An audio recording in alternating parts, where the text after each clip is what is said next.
நம்முடைய விவசாயிகளை பொறுத்த வரைக்கும் நானும் இன்றைக்கு தினம் விவசாயம் பண்ணிட்டு இருக்கிறேன். வேற எந்த தொழிலும் எனக்கு கிடையாது. விவசாயம் தான் பிரதான தொழில். எங்களுடைய பகுதியை பொறுத்த வரைக்கும் மஞ்சள், வாழை, கரும்பு, பாக்கு இதுதான் நாங்க பயிரிட்டு இருக்கிறோம். அதில் விவசாய பணியில நான் ஈடுபாடு அதிகம். முழுமையாக எனக்கு விவசாயத்திலே அதிகமாக தெரியும். இன்றைய சூழ்நிலையில விவசாயம் பண்ணுவது என்பது ஒரு கடினமான தொழில் இல்லை என்று நான் மறக்கவில்லை.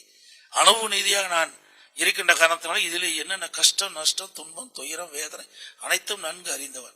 இன்னைக்கு விவசாயி என்பவர் மழையும் வெயிலையும் பொருட்படுத்தாமல் இரவென்றும் பகலென்றும் பாராமல் உழைக்கின்ற விவசாயிகள்.